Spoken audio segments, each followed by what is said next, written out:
خالی ہاتھ رہ جاتے ہیں وہ لوگ جو دوسروں کی خوشیاں چھین لیتے ہیں۔ اس شخص کو کوئی نہیں بدل سکتا جسے اپنے اندر کوئی غلطی نظر ہی نہ آتی ہو۔ اگر کوئی شخص آپ کو عزت دیتا ہے تو اس کا یہ مطلب نہیں کہ آپ بہت عظیم انسان ہیں، بلکہ یہ کہ وہ شخص خود ایک اعلیٰ ظرف انسان ہے۔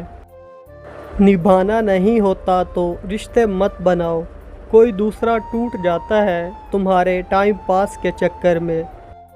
وہ آرزو جو باقی آرزوؤں کو کھا جائے وہ محبت ہے۔ کسی کا دل توڑنے سے پہلے یہ سوچ لینا کہ بندے کی معافی بندہ دیتا ہے، خدا نہیں۔ زندگی کی بڑی بڑی غلطیوں میں سے ایک غلطی یہ بھی ہوتی ہے کہ ہم کم ظرف اور منافق لوگوں پر اپنا خلوص ضائع کر دیتے ہیں۔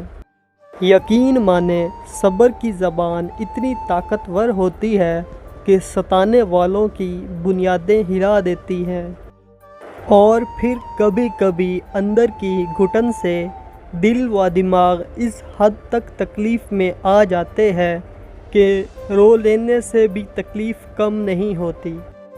اللہ ناراض ہو تو روٹی نہیں چھینتا بلکہ سجدے کی توفیق چھین لیتا ہے۔ جب انسان صبر کرنا سیکھ جاتا ہے تو اسے دنیا کی کوئی چیز نہیں توڑ سکتی۔ جو شخص تم سے سچا پیار کرتا ہو کبھی نہ کبھی یہ دو سوال ضرور پوچھے گا۔ نمبر 1، تمہاری زندگی میں میری کیا اہمیت ہے؟ نمبر 2، مجھ سے پہلے تمہاری زندگی میں کوئی اور تھا یا نہیں؟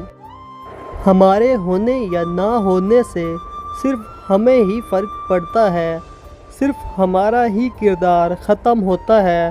کائنات میں کوئی تبدیلی نہیں آتی، کسی چیز پر کوئی اثر نہیں پڑتا۔